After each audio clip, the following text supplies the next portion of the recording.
Hello, and welcome into another episode of Sharing with Curiosity and Encouragement. I am author Stephen Uriest. With me, as always, is my publisher and best friend, Susan Gabriel. Susan, how you doing today? Hi, I'm fine. Steve, how are you? I'm doing wonderful. It's a beautiful Sunday here in Colorado. It's not too hot, not too cold. Um, we finally got the AC going, and I love it at night. It's not so hot anymore. Yeah, yeah. As always, our show is sponsored by Soul Sunshine. Be sure to visit us at soulsunshine.com. Sorry, we were running a little bit late today. We had some technical difficulties, but we got them worked out and figured out. So we have a special guest today. Her name is Jennifer Henry. Um, Truth be told, we don't know a lot about her. She sounds very exciting. She's got a lot going on, and I am incredibly excited to hear what she has to say. So, without further ado, let's get her to the stage. Hi there. J- Jen, Guys, hello, hello. how are you doing today? I'm doing great. It's a beautiful day here in Southern California as well. So not we're experiencing June gloom, which I don't mind because by the time it burns off, it's a beautiful like 73, 74. It's just gorgeous today. Nice. Nice, very nice. It's like the perfect temp right there in those 70s, mid 70s to low 80s. Perfect. Mhm. Well, I would go up to like mid 80s Up or to mid 90, 80s is good with me too. Maybe even up to maybe 90, like early 90. just to 90. I'm Yeah, just not a huge fan of the heat. You know, you can always stack more clothes on, but you can only take so many off. And so, yeah, you know, that's true. definitely. Yeah. Exactly, exactly. So, reading your profile says you are a multiple business owner, you're a best-selling author, you're an award-winning speaker, and a lifestyle recovery coach. So, I want you to take as long as you need to describe your multiple businesses.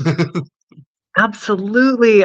Do you have like, I don't know, a week and a half? How long is this podcast? Because no, it's interesting because they all play a kind of a part in the other, and except for one of my jobs is the social media marketer for my dad's company, and we don't do a lot. We just run Facebook ads for him and stuff, and I'm responsible for that. But that's a piece that I have to be responsible for, that I have to also carry and manage and balance into my life and find space for. And so there's that. I support my dad in his business. He sells custom metal buildings and stuff here in Southern California to I believe it's California and Arizona. And so I do that sometimes, but most of the time, so for the last 20 years, I have been licensed as a cosmetologist, and I have been behind the chair. I have taught, I was an educator, I traveled, I did on-set work, but my love and passion is absolutely behind the chair with my clients one-on-one. I don't, every once in a while I'll use assistants, but my mission, my passion is transformation. And that began with transforming people on the outside and what we looked like, because it makes such a big difference, right? What we see when we look in the mirror. And sometimes all that means is we're shifting our mindset. And now that's sometimes mostly what it means. But as I started out as a hairdresser, and that got me through some really rocky times in my life that I can share a little bit about later or in a bit. And then I started finding so much healing, and really fitness saved my life. I'll just keep it simple. Fitness saved my life. And I was really in a dark place, and I was what I call in suicide in the installment plan. And I know that's a rough word to say, and it's a dangerous word to say on marketing and No, stuff. But no. I mean, that it's just one of those things where you're too kind of scared to live and too scared to die, and you just kind of exist, and you don't really care about yourself. You don't really make yourself or your health or your wellness or your happiness or your success a priority. And I think that can look very different for everybody. But I think that there's a lot of us that are kind of experiencing that without recognizing it. And so, I got into fitness, and I thought that that was going to be the way that I was going to contribute to this wisdom, this knowing, this movement of recognizing how you're not choosing, recognizing how you can choose your life, to take control of your life. And as I stumble my way through this, it's a long story, because it started out with me getting released from prison after a decade of methamphetamine use, IV methamphetamine use, which, heavy drug use, homelessness, in and out of mental hospitals and jail, and eventually 2 terms in prison. And, I had a choice to make. And I think that that's where I realized that what was actually happening was I was just existing according to everybody else. Whatever you needed, I gave. Whoever you wanted me to be, I was. As long as you liked me and you accepted me and I could fit in. And then when I found drugs, it got even worse. And you would think that it made me not care more, but it actually made me not care less about myself and more about making sure everyone else was okay. And I almost lost myself to codependency and drug use. And though I thought fitness was the way to help carry that message, and it absolutely is a piece of it, I realized that as a coach, I could do so much more, because it was such a bigger spectrum as a life coach. And then I realized I'm not just a life coach, I'm a lifestyle recovery coach, because I help people with chronic habits and chronic lifestyle choices that have stemmed from something. And you're not just choosing to eat the whole bag of cookies because you want to put on 20 pounds. Like, you're not doing these things consciously to hurt yourself. I truly believe that we all have the best of intentions, and that when we're not connected and we're doing things mindlessly, that we're not going to be able to show up for ourselves first in order to show up for others better. And so I have a lot of clients now that I do, I work with a lot of industry, the mental health industry, like nurses, caregivers, people who are in the serving industry. And it's interesting how I see myself in them on a different level, in a more of a professional scale, where they're not on the streets using drugs or slamming methamphetamine or ending up in prison or leaving and destroying their homes. They're just destroying themselves. And so now I get to share that message as a best-selling author, as an award-winning speaker, as someone who's putting my message out there. And that's why I do these podcasts. That's why anyone who is like, hey, I need a guest, I'm like, what's up? Let's chat. That's how we met. You were like, hey, I need a last-minute guest. I'm like, I'm your girl. I work all day, but I'm going to squeeze you in, because this is how important it is for me to get my message out. Because the truth is we're all in some way not showing up for ourselves the way maybe our best self, our highest self, or that part of God inside of us, whatever our spiritual beliefs are, right? We may disagree on what it's called, but none of us disagree that there is a piece of us that knows what's best, that is of God, that has this all-knowing wisdom of what it is that we're supposed to be and meant to be experiencing in this life. And it's not according to anyone else. And when we can get really clear on what that is, and then get so confident and comfortable in that we can walk through this life standing tall, not afraid to be the tall poppy. An old saying, if you're the tall poppy, you get cut first. And absolutely not. Stand tall, shine bright, and really, make yourself capable, right? Develop the capability and the resilience to hold that space for your authentic self, who you truly are, who you're truly meant to be, with the message that you're meant to carry, without apology and without guilt or shame. And so I'm on a mission. And so that's what I do. That's why I'm here. And I'm grateful to be able to share that with you. Wow. I wasn't expecting that. And I want to applaud you.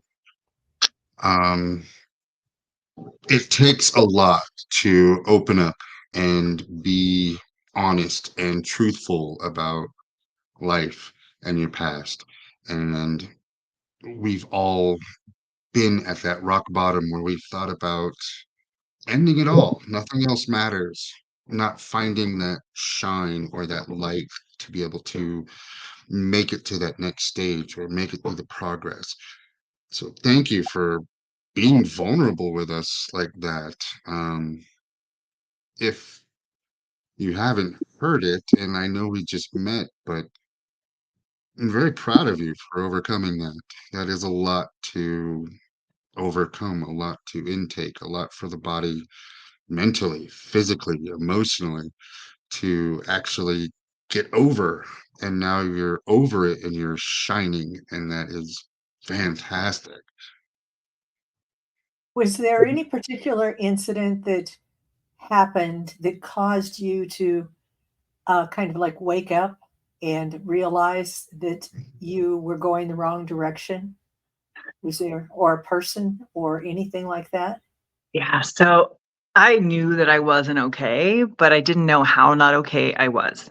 The Mhm. crazies don't really know we're crazy until we come to this realization. We have these moments, right? Some people call it a spiritual awakening or an aha Yeah. moment, or these just kind of life-changing moments. And I did get to I've experienced a few of those, and they continue to happen, where there are these moments where there's absolutely no denying that there's something bigger here, right? Like we are just a part of something. And when we're paying attention and we're not playing up to par or in our role appropriately, there are going to be things that knock us down to make sure that we recognize, no, you're hitting a wall. This is not where you go, right? And so when we're paying attention, those things, now I'm like, oh, obviously, right? This horrible experience was all because I'm not supposed to do this, right? Or this is what I was supposed to learn.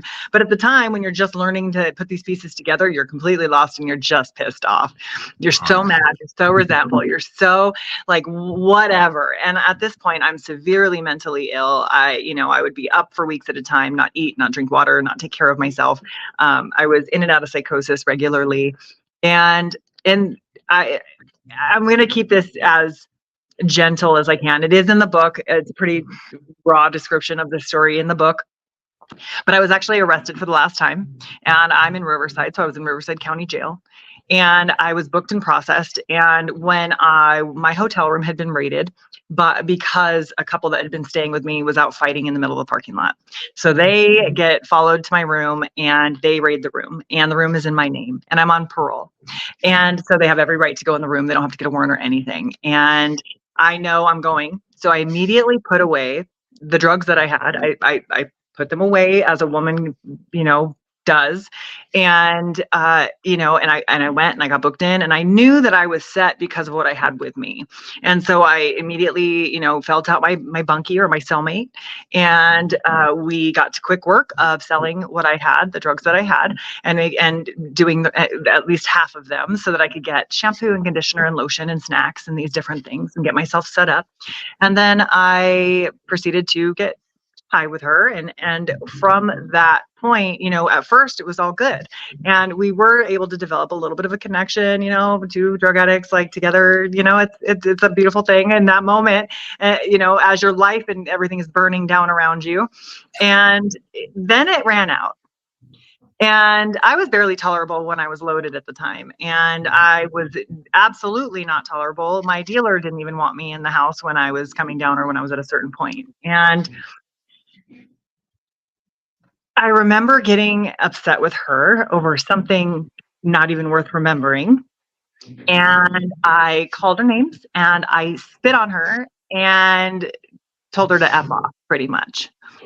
And I went to lunge at her, and she just kind of threw me to the corner of the cell. No big deal. She was 6'2", 300 pounds. Like, she was nothing to play with. And if I had been in my right mind, I might have had a little more, wisdom around what to do in that situation, but there was none to be seen. So she proceeded to throw me into the corner of the cell. And then she grabbed a Bible and she threw it at me. And she said, "You need God, bitch." Excuse my language, quote unquote. Okay.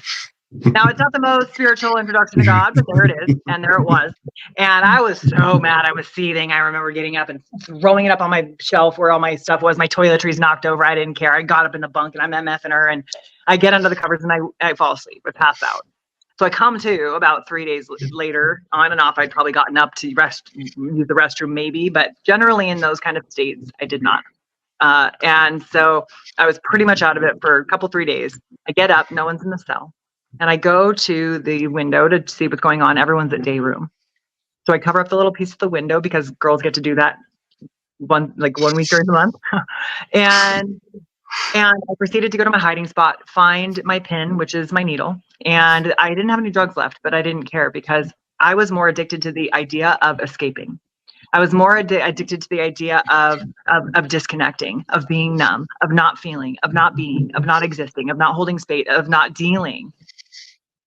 And so I proceeded to cover myself with a blanket and find any vein I could on my ankles and draw blood into the syringe and re-push it back into my veins so that I could see if I could find anything and like rinse the syringe just to see if I could find anything. And that's in that moment, in like this really dark, really vulnerable, really sick place.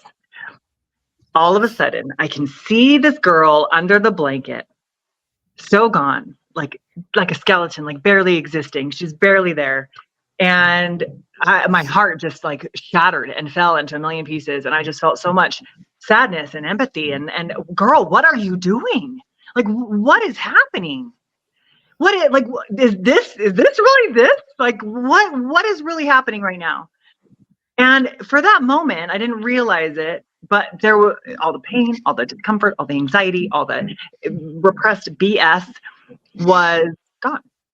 And I only know that because then all of a sudden I was back in my body and I was feeling it and I was present and I was there and I was feeling the feelings of who I was being in this body. But at the same time, at the exact same moment, so relieved and so supported and so loved and not alone. And it, like I'm still here. Like, what am I going to do about it? Like, after everything that has happened. And I'm talking things I wouldn't wish on my worst enemy out on those streets for a naive little 16 to 18-year-old white girl on the streets of downtown Riverside. It was, I had to learn hard and I learned quick and I learned ugly. And for a long time, I became that ugly. And at that moment, I realized that I was just broken and hurting. I realized that I was still here for a reason, that it was just my job to figure out why. And when I tell you, at that recognition of like this aha moment, the spiritual awakening, this like, oh, holy crap, what's going on? I burst into like a hyperventilating sob that I will never forget. It still gives me chills to think about, because it was this like recognition of like I'm still here. Like, I'm going to be okay. Like you get to choose, but like, we're going to do this. And so while I would love to say that everything was great from that point and I got clean, like I stayed clean and like I worked a great program and everything, that would be a lie. But the seed was planted and I knew that there was something else. I knew that I was meant for something else. And, there was a moment that I was lost in the system while I was in prison. There was 3 months that were unaccounted for. And it was a whole situation where I felt abandoned. I felt alone. I was scared. I ended up getting into a relationship in there. I ended up bringing in drugs and selling drugs while I was in there. I ended up getting more time added to my sentence and doing more time than I originally had been given.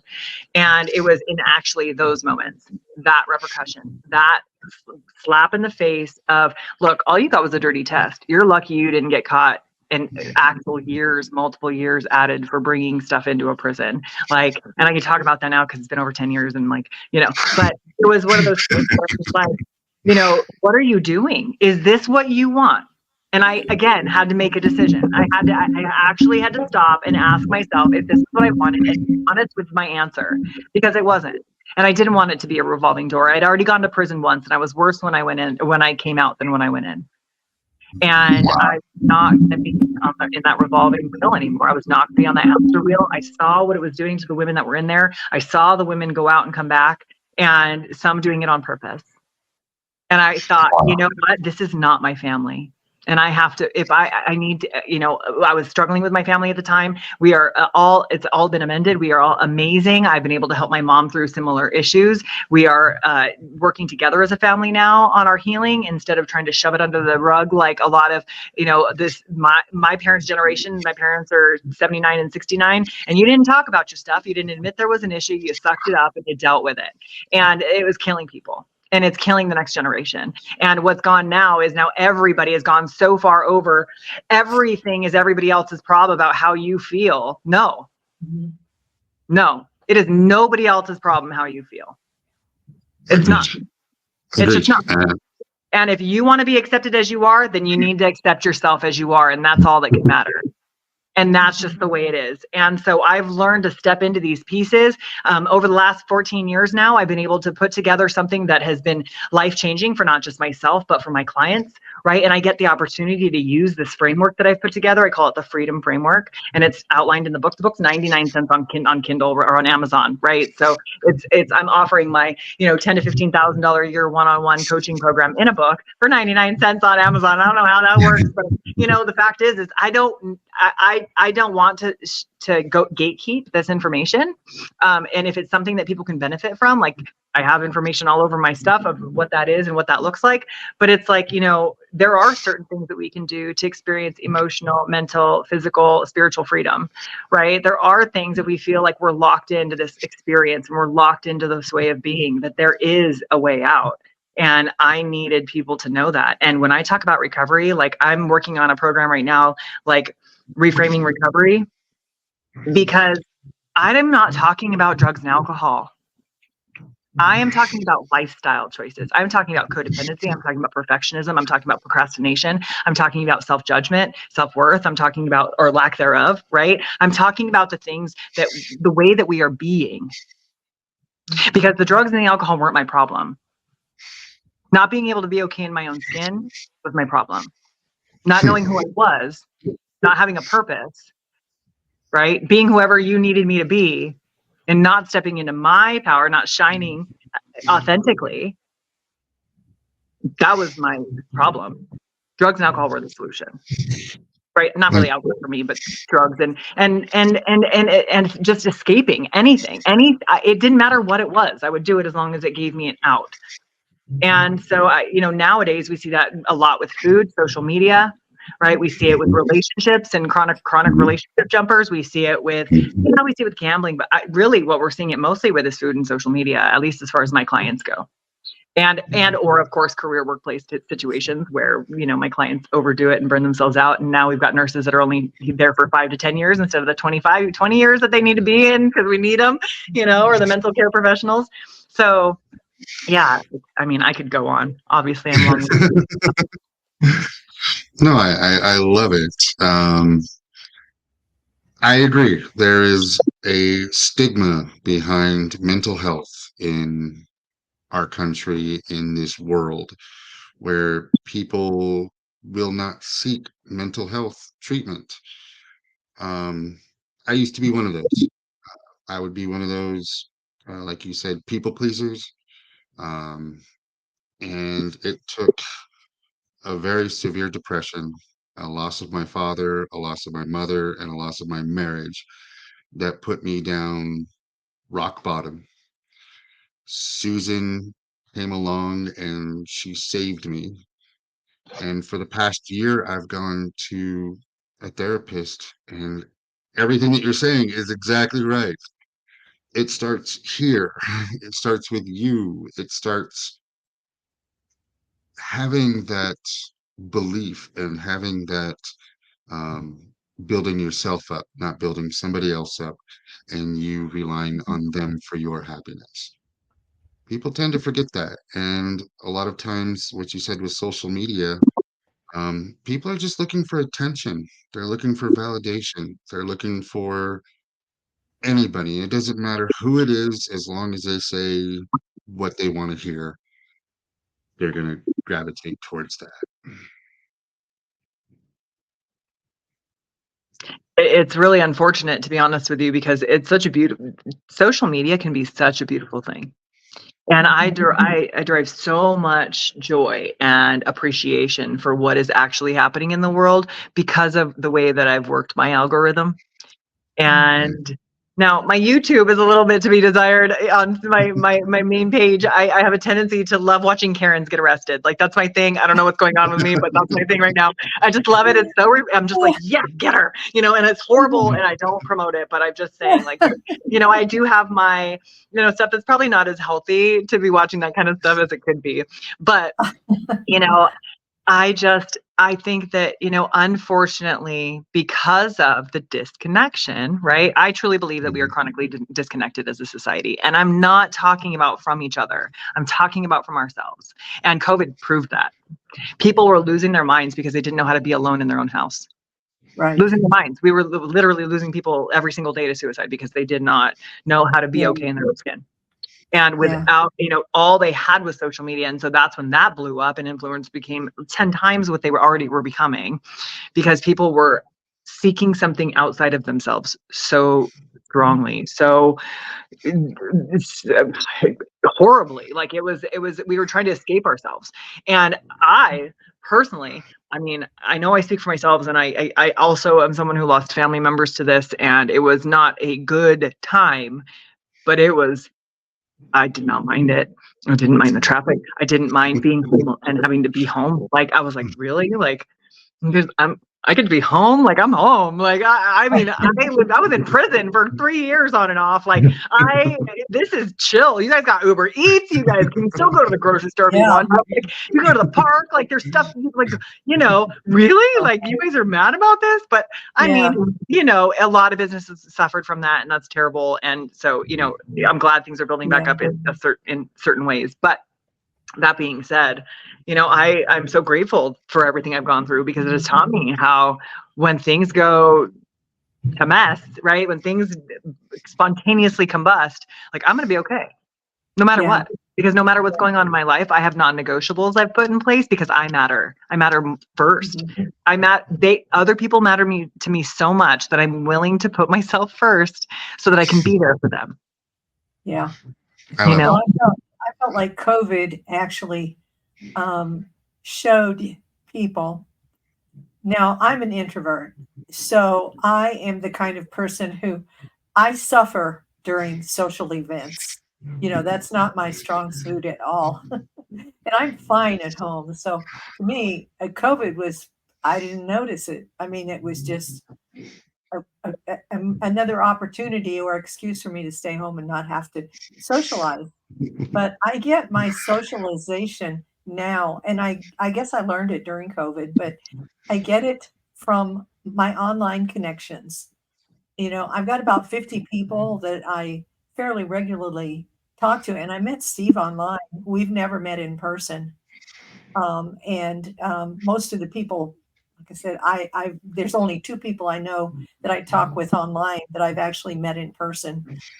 All the others are, all just connections with video calls or, chat messages and things like that. So, I think people can learn to deal with whatever they are going through. If they've got something like God. I mean, I'm a very strong believer, and I if without God, I would just be completely lost because I'm not strong in myself, and I've found that out when I was younger, and I also was suicidal, depressed a lot. So, I think having that that rock, something that you can hang on to and that you see as unchangeable, and it's in your life, and that's something that you can really adapt to and adapt with. I think that's so important.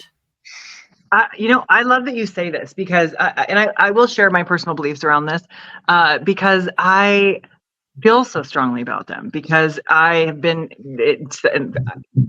I've been in the depths of hell, and so I can experience heaven in the slightest breeze. And when I tell you that I absolutely agree that it has to be that it should be that I benefit from God being a huge source of my life. We all differ on what that means, but it is the source of power in my life. However, for me, my struggle was that I was constantly putting all of my everything into something outside of me, Mhm. into everyone outside of me. And I had to realize that I'm not powerless. There are things I'm powerless over once I do this or do that. Like I'm Yeah. powerless over people, places, and things, right? But I am not powerless over who I am being. Mhm. And for quite a part of my life, I was a Christian. A great part of my recovery, I considered myself a Christian. And there's only a few things that keep me from actually claiming Christianity, because while I identify with 99.9% of it, there's this one thing that they're like, hey, this is the only way through. And yeah, I can't. We're not. So for me, when I think about that power, the power of God, I also remember learning about the fact that that power is inside of me, that is what connects us, that I don't exist without it. And Right. so I'm not weak. And he is inside of me. This energy, this power, this creator is inside of me, and I am part of him. And so I am all powerful as a result of that. And if I'm disconnected from that, then yeah, absolutely, I'm in the abyss. I have no idea, I'm flailing. But when I am connected to and sourcing that, and fully sourced, that's what I mean when I say fully sourced, is that I am fully connected to that highest, most knowledgeable, most wise version of myself, that part of God that is inside of me, that knows, that all knowing. And she is inside me. That version is inside me. And so I get to tap into that whenever I need to. And I use all of the elements to do that. So, you know, call it what you want to call it. Some people call it Buddhism. Some people call it witchcraft. I don't label it. It is energy to me, and that energy is power. And when I focus that energy that cannot be created or destroyed, only harnessed or dispersed, right? When I can focus that energy on who I am being, on how I am serving, on how I am showing up in the world, on the way that I take care of this body, on the way that I take care of those I love, and the way that I show up and hold space for them as well, the way I get to walk as an example, you know, that, you know, you can call me whatever you want to call me, but that is, you know, as far as I'm concerned, my purpose. It's amazing that you said that, because that's exactly what I say. E equals MC squared. Energy cannot be created nor destroyed. It can only go with other energy. And in my darkest time, I was an atheist. I didn't believe in God. I didn't believe in higher power. I believed in energy. In hitting rock bottom, with Susan and everything, brought me back to God.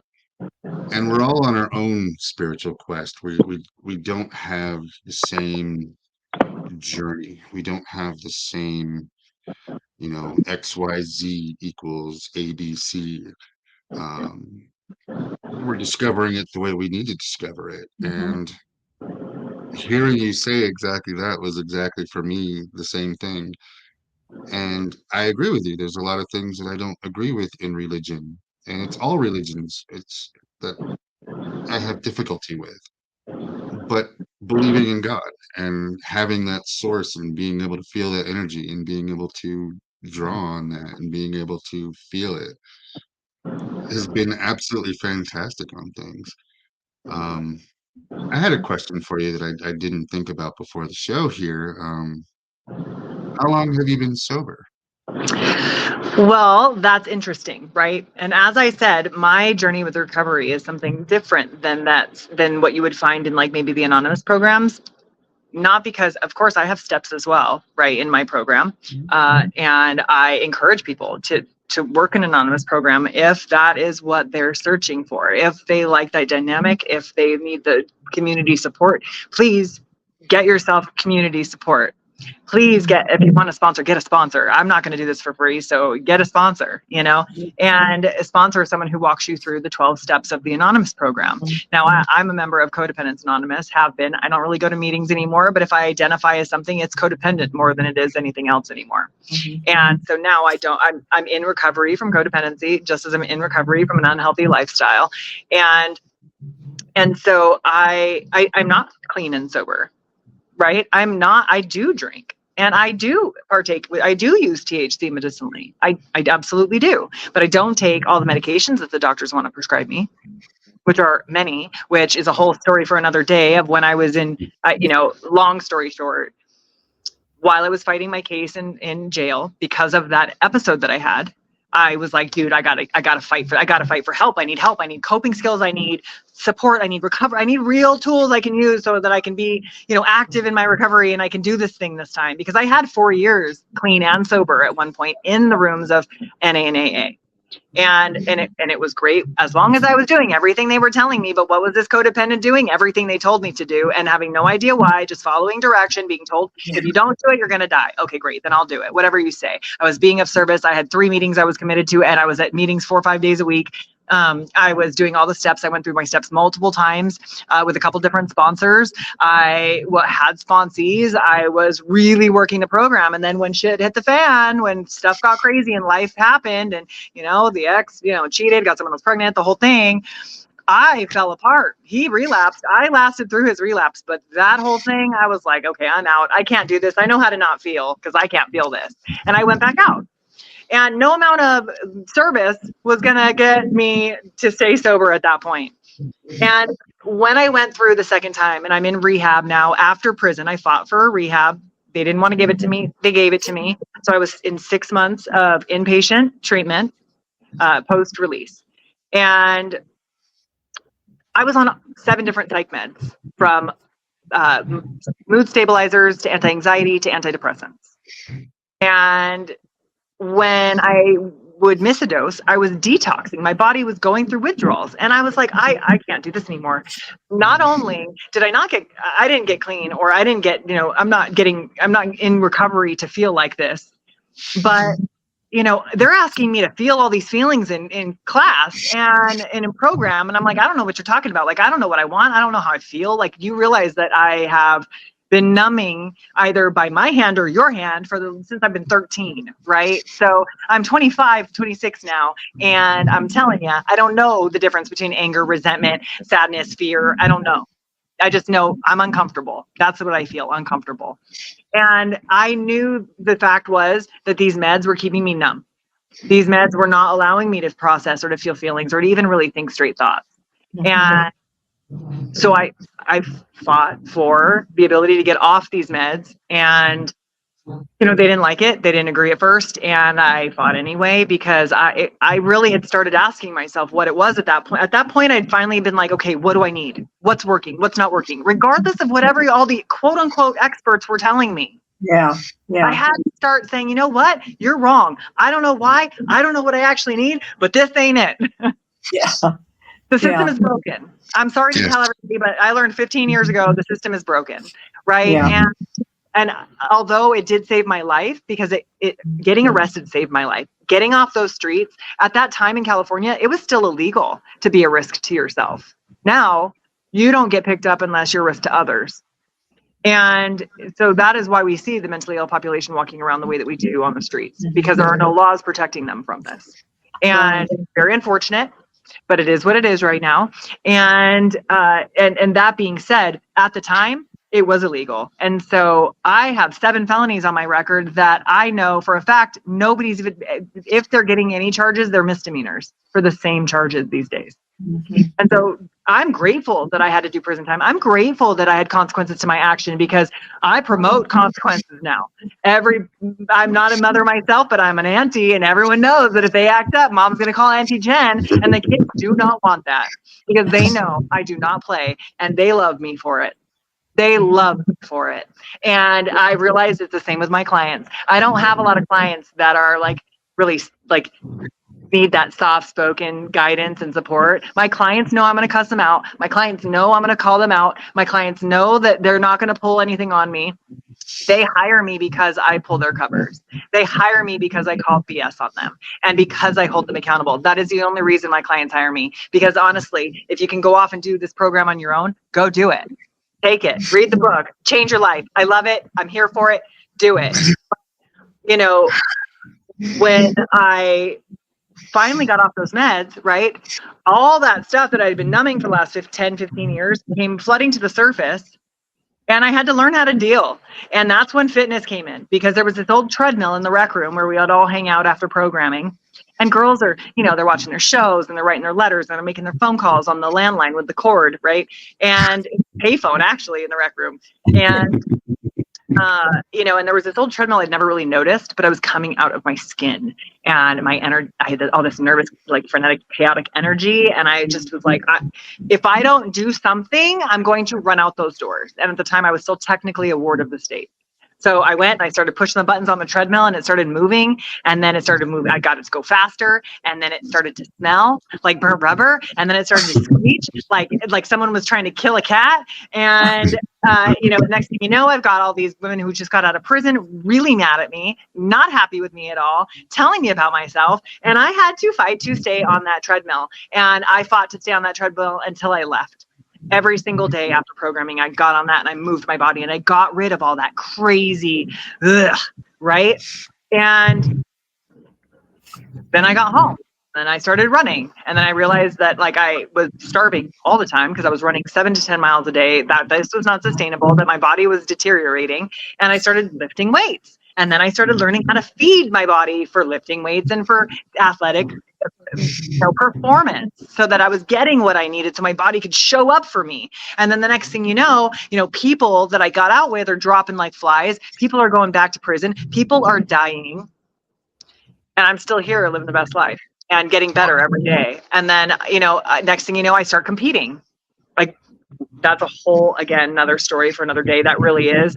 But, like anything else with good, OCD or addiction tendencies, I went full out all of a sudden. Now I'm competing. I competed 15 times in 6 years and was weighing every ounce of food I ate and went all the way to the other side of the spectrum in the extreme, until my kidneys started shutting down from too much protein, until I was literally like obsessing every single day and pinching my body fat to see like if I'd gained any body fat. I wouldn't go out with friends. I hadn't had a cycle in 3 years because my body fat was so low, dangerously low, like 7-8% for a woman for like 3 years.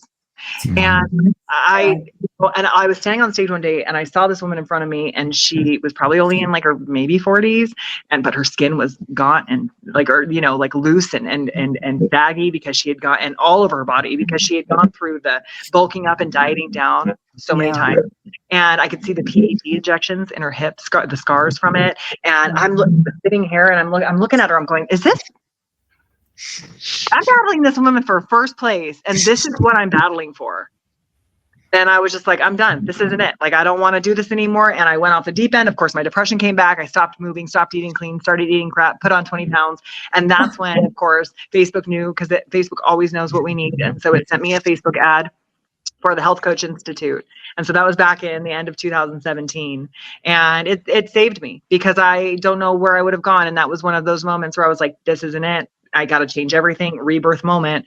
And I realized, this is about finding balance. This is about being accountable to who I'm showing up as, and not all of a sudden I'd become what all of these fitness people wanted me to be. And I stopped.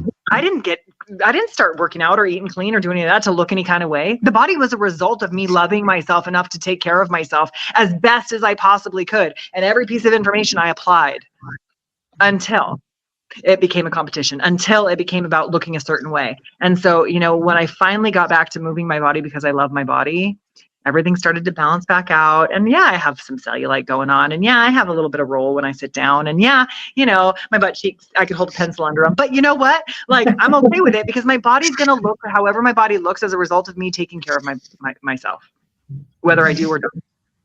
And that's okay. Doesn't mean I get to get mad at it for whatever it looks like. And so I've had such a fun journey, working with women around, and men, honestly, around body image issues and learning how to love themselves to health, instead of like, you better diet and you better only eat these foods and you better work out this many times like it used to be, because that's how it used to be. I was the expert, and now I get to be the expert in making you the expert of your own life. And so. Wow.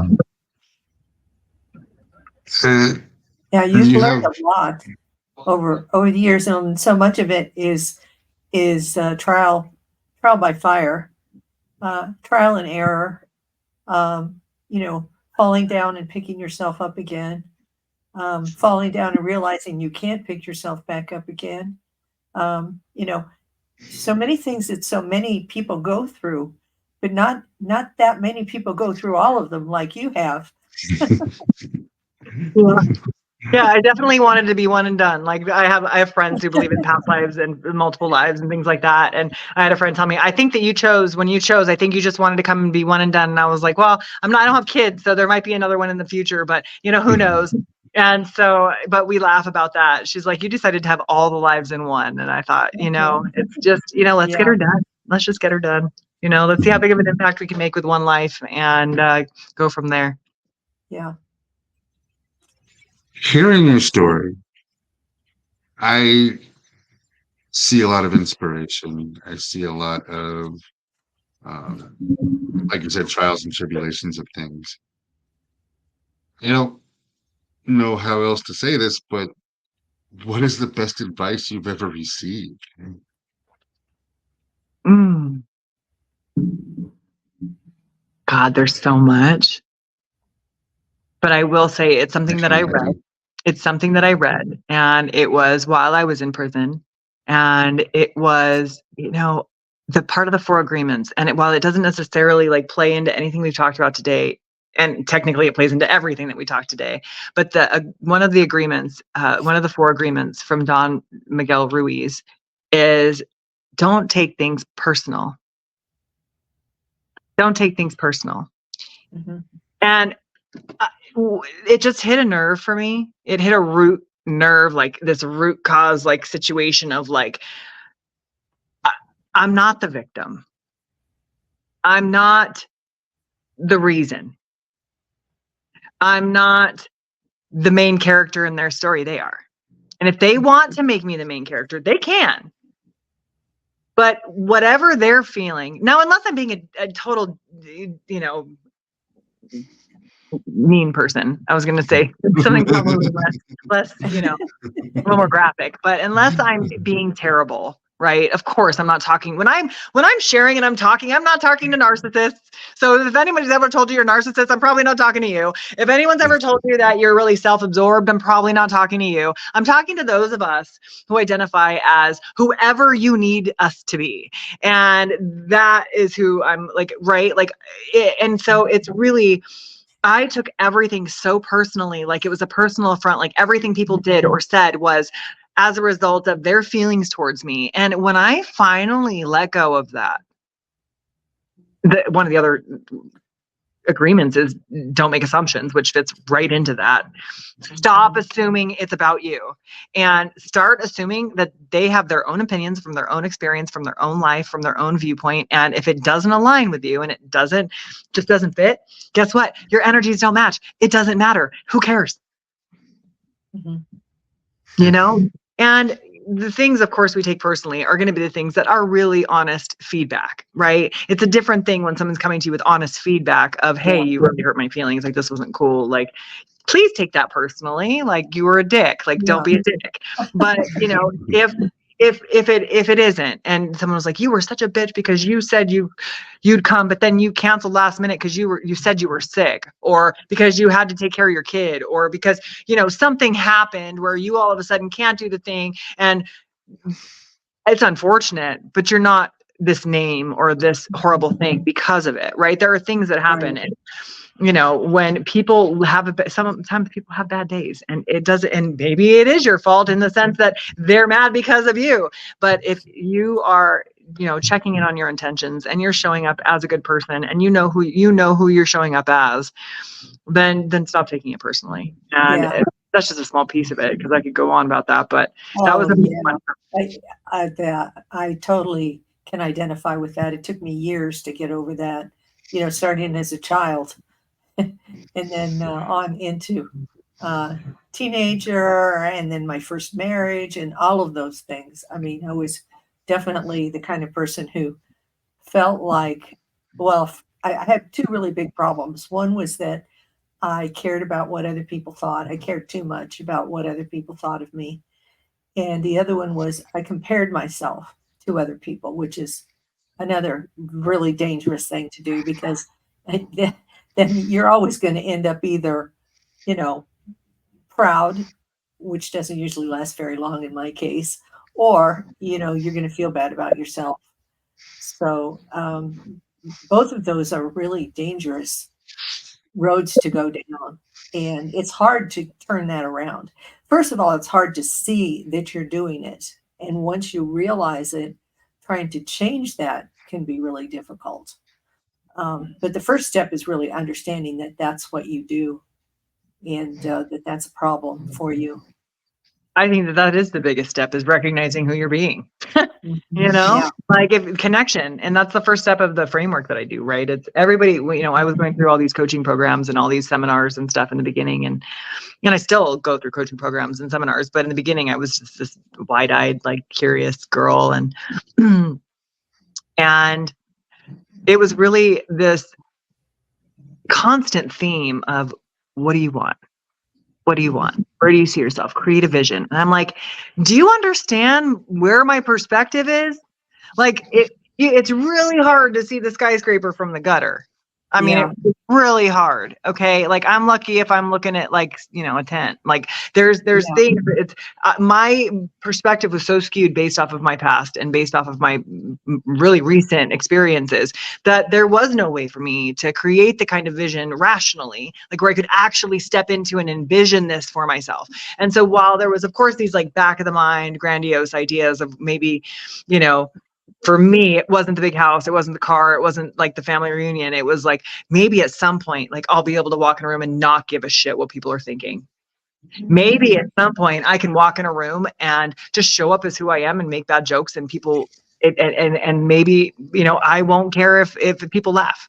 Right. And, and that would be so cool to like hold space and not be completely anxious about that I'm having to exist right now. Yeah. So cool to be okay in my own skin. And those were these big grandiose ideas to me. And so that was as far as I could get. And so what did that look like in the meantime? Because I wasn't there yet. It was a huge thing. Just like someone's, who's making 5 figures a year, wanting a multi-million-dollar house. Seems kind of crazy to me. Yeah. But I knew that if I could get clear on what I could actually, something I believed at that time, because I didn't have great coaches back then, right? Something I believed at that time that I could tangibly, actively go after and get. That's what my goal was.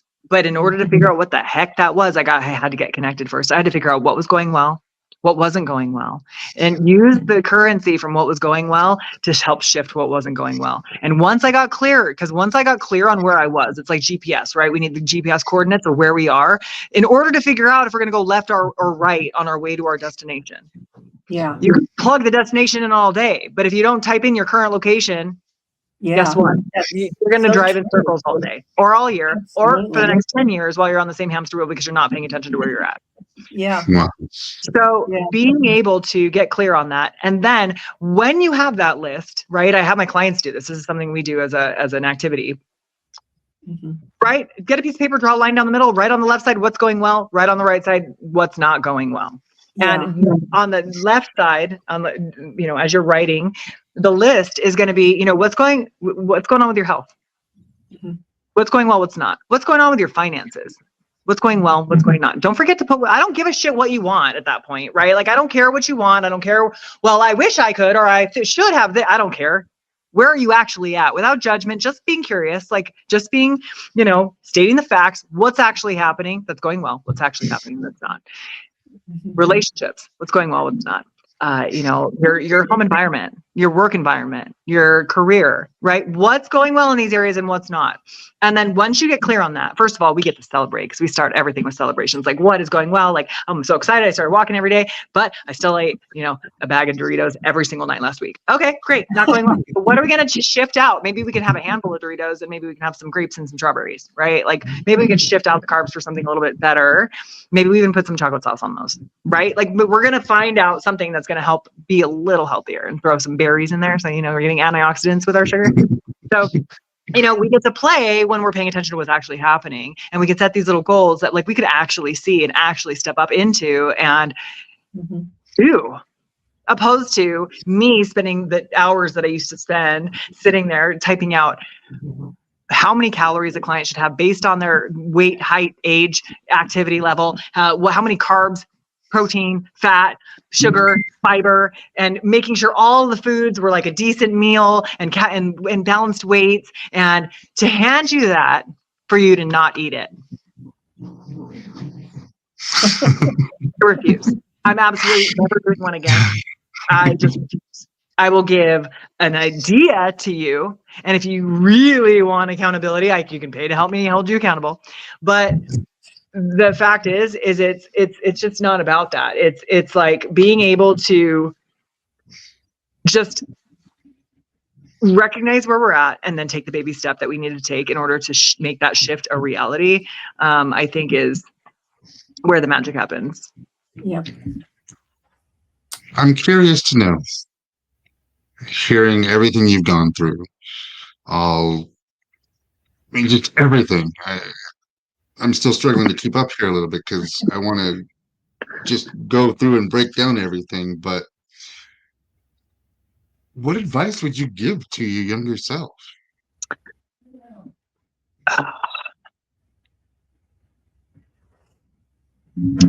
Long-winded answers, but it's so deep. Like, these are such deep questions in reality to me, because I had a hard time building a relationship with my younger self, but I've done that.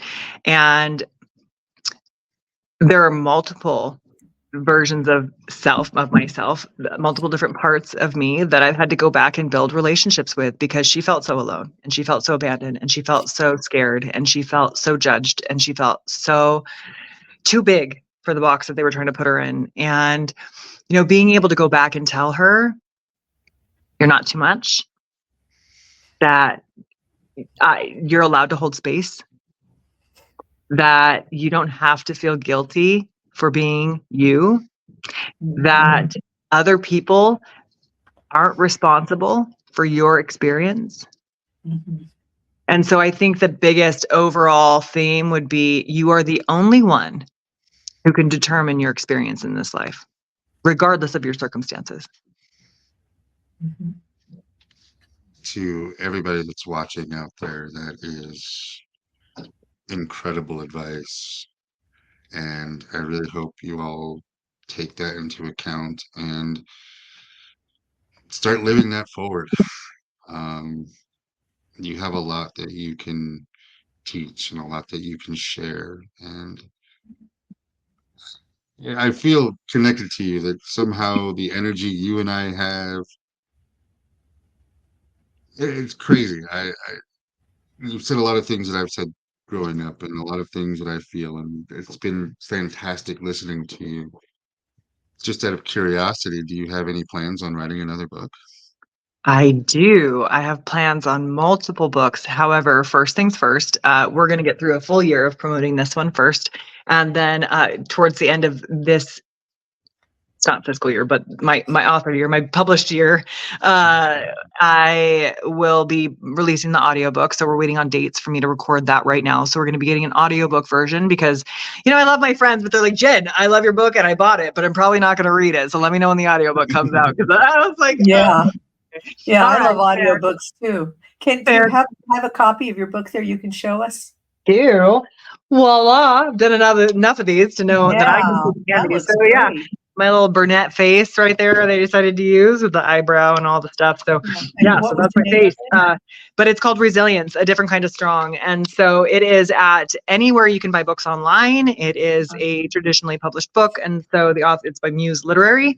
And yeah, it's available hardcover, softcover, and Kindle version on Amazon, Barnes and Nobles, and like I said, anywhere that you can order books online. And it's doing well. I'm happy about it. One thing I will share is that we actually are starting to launch tomorrow again for the round 4 of, I have what's called the Resilience Book Challenge. And so it's 28 days. We meet in the Facebook group, not live, but post in the Facebook group. What we're doing is, let me back up. So for the 28-day Resilience Book Challenge, we are reading the book together. We're reading a chapter a day. We have a kickoff party before day 1. We have a after party day after the last day. And there are prizes, giveaways of up to $3,500 for the grand prize, and multiple $350 prizes and memberships available to anyone who goes through the entire book challenge and shows up for the aha moments every single day. And, when I've had clients go all the way through this book, it's amazing the transformations that are happening just on their own, just from them actually stopping to read a chapter and to assimilate into it and to see how it fits into their lives, how they can benefit from applying this information to their life. And the transformations have been amazing. And I'm so grateful to be able to do this on such a cheap level, because the book challenge is free. There is an upgrade option if you want more support. The upgrade we meet once a week instead for accountability. And you also get the audio version because I recorded it myself. Every single day you get an audio recorded version of each chapter. But, it's so fun being able to read these aha moments and these insights every single day of people that are, how it's applying and showing up in their lives, and super grateful for that. So we're having so much fun. This is the 4th time we've run it since we started it, and it just keeps getting better. So I'm excited to be able to start including the audiobook in that when we do this challenge. So yeah, unleashingresilience.com is where all the up-to-date stuff is. I don't think she's updated it quite yet. I think it's happening tomorrow morning. But yeah, unleashingresilience.com is, you can find my book. You can find the links to that. You can find the links to the next book challenge as of tomorrow. So Very nice. That's We will great. be sure to put that into our post as well. So Yeah. share anything that you have that you want to get out there, and we'll put it on our social media pages as well. But is there anything else you wish to share with our viewers about how they can get in contact with you, find out more about your books, and get educated on upcoming releases?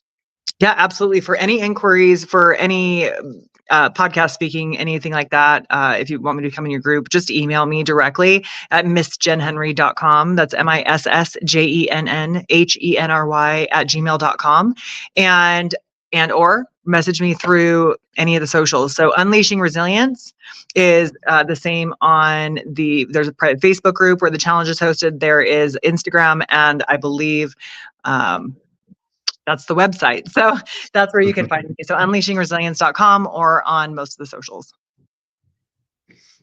Perfect.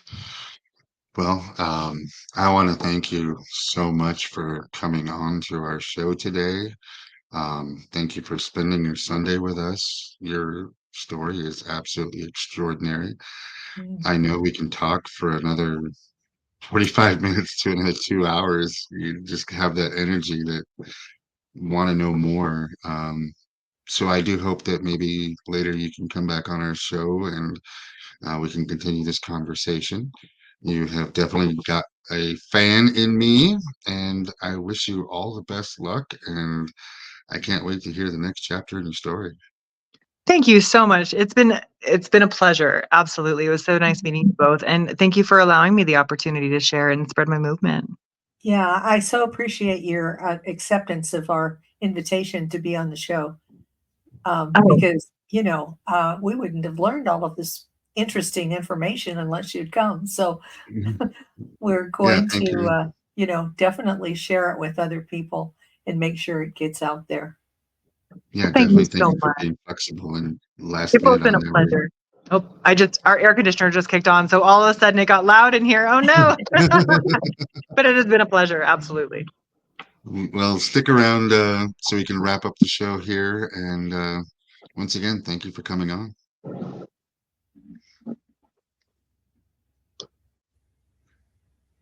Wow. Wow, Wow. that was something else. That was great.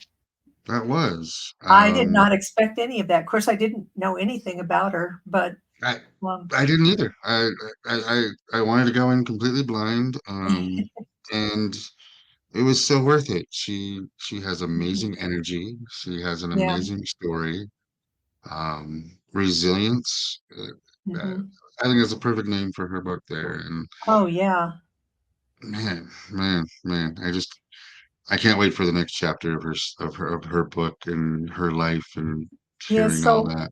it's just so wonderful to see someone like that find their purpose, especially after having gone through something that so many people would just have collapsed under Oh yeah. all of those circumstances. But now here she is, just thriving and Oh yeah. helping other people to thrive.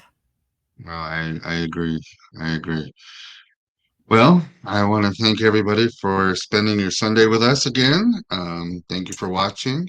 This will be on YouTube, Apple Podcasts, and as always, the sponsor of our show is Soul Sunshine.